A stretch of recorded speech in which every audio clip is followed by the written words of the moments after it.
మన టీనేజర్స్ వాళ్ళు కూడా కొంచెం దూరం నడవగానే మోకాలు పట్టేసాయి, మోకాలు నొప్పులుగా ఉన్నాయి అని ఫీల్ అవుతున్నారు. అసలు ఎందుకు ఇంత చిన్న ఏజ్‌లోనే జాయింట్ పెయిన్స్ వస్తున్నాయి?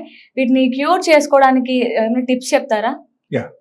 సో, యాక్చువల్లీ ఈ జాయింట్ పెయిన్స్ తక్కువ ఏజ్‌లో రావడానికి స్పెసిఫిక్ రీజన్స్ ఉంటాయి. ఒకటి ఏంటంటే, ఎప్పుడైనా సరే మన బాడీలో సర్కేడియన్ రిథమ్ మారిపోతుంది అండ్ అవర్ లైఫ్ స్టైల్ మారిపోతుంది, ఫుడ్ హ్యాబిట్ మారిపోతుంది. అప్పుడు then what happens, inflammation takes place in our body. Okay, so that inflammation creates the pain in the different types of joints.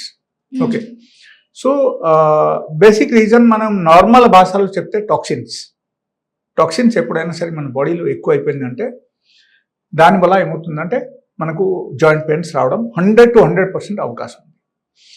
And టాక్సిన్స్కు మనం neutralize చేయాలంటే we have to take alkaline food. Okay, so that is number 1. And we must have daily exercise. Daily బేసిస్లో మనకు exercise కూడా ఉండాలి. ఎలా ఉండాలంటే normal exercise కాదు, like stretching and bending exercise ఉండాలి, like yoga or gym or maybe some sort of workout, ఇది అన్నీ ఉండాలి. And apart from that, like in case you are sleeping very late in the night, you are waking up very early, ఎలాంటి ఏమైనా life style ఉంది అంటే అది కూడా మనం మార్చాలి.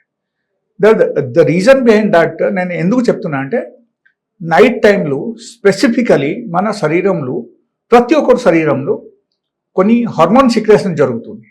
అది ఎప్పుడు జరుగుతుందంటే when we're sleeping well in the night, ఆ టైంలో జరుగుతుంది అన్నమాట. ఓకే, సో ఈ టైప్ హార్మోన్ సిక్రేషన్ ఎప్పుడైనా జరిగితే సో మన బాడీలో ఏమవుతుందంటే యాంటీబాడీస్ పెరుగుతాయి.